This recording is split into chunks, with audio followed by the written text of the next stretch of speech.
Well, it's been nearly 2 months now since LMPD Chief Jacqueline Gwen Villaroel resigned after being suspended over her handling of sexual harassment claims within the department. Acting Chief Paul Humphrey took her place, and he joins us this morning. Interim Chief Humphrey here, and we're going to just start off asking, we reported there was an accident earlier this week. How are you doing since that? I'm doing well. Very fortunate that the woman involved had a medical condition, and she seems to be okay at this point.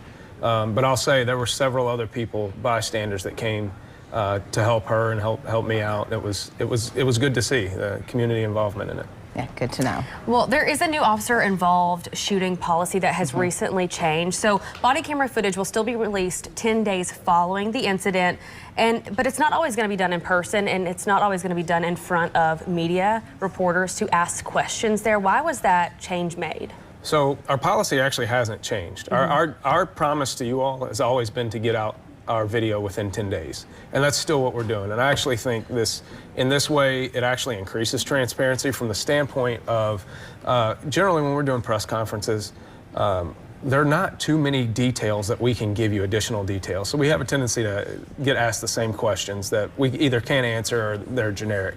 But what happens is we can now put all the information that we have available to us at the time about what happened, because we can't explain why.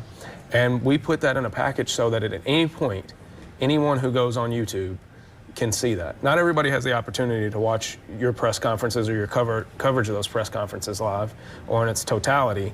So to be able to put that in one place so that it's seen the same way.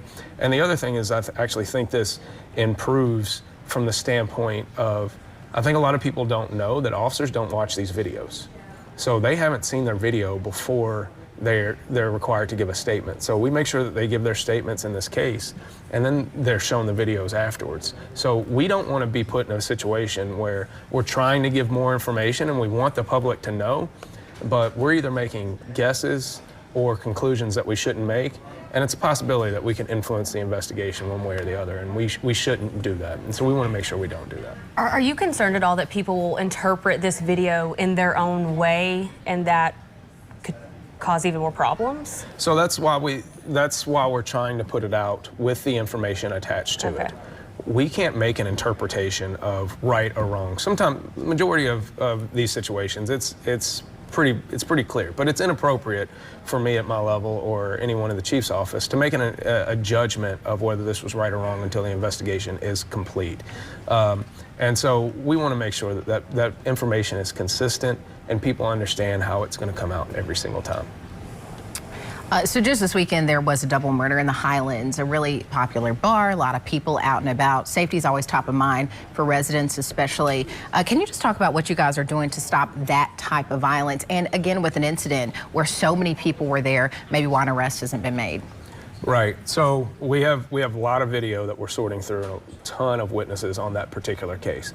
But in general, the thing is that we're taking an intelligence-led approach to policing, which means that we are trying to identify individuals that are high likelihood to be involved in violence or have already been involved in violence, and those have to be our priority.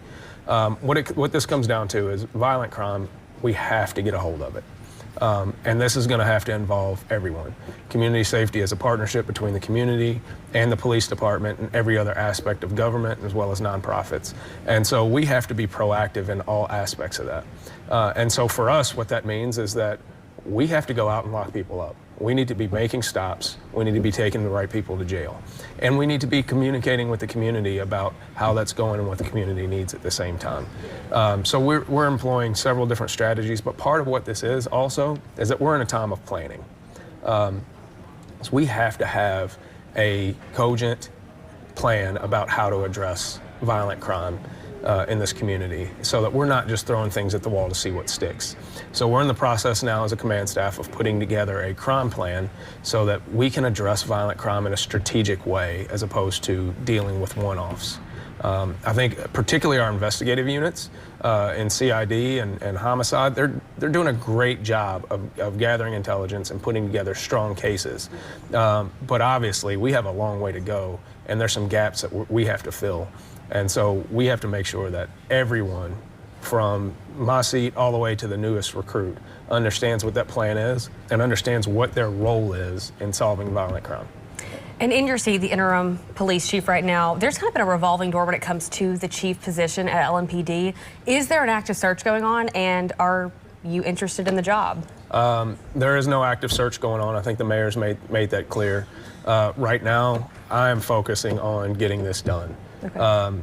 And I told the mayor I'm not participating in a search. I think my work record speaks for himself. I think he's very comfortable with what I've done so far. And so we'll cross that bridge when we come to it. But I think part of what I've found in talking to officers in the command staff is that's part of what we need is stability. And so regardless of whether it's me or someone else, we need stability within our command staff and within this agency so that officers have clear understanding of what's expected from them and they can live up to that. All right, Interim Chief Paul Humphrey, Louisville Metro Police Department, thank you so much for being with us today. Thank you all for having me. I appreciate the opportunity to speak to you. We look forward to having you back. Thank you. Definitely.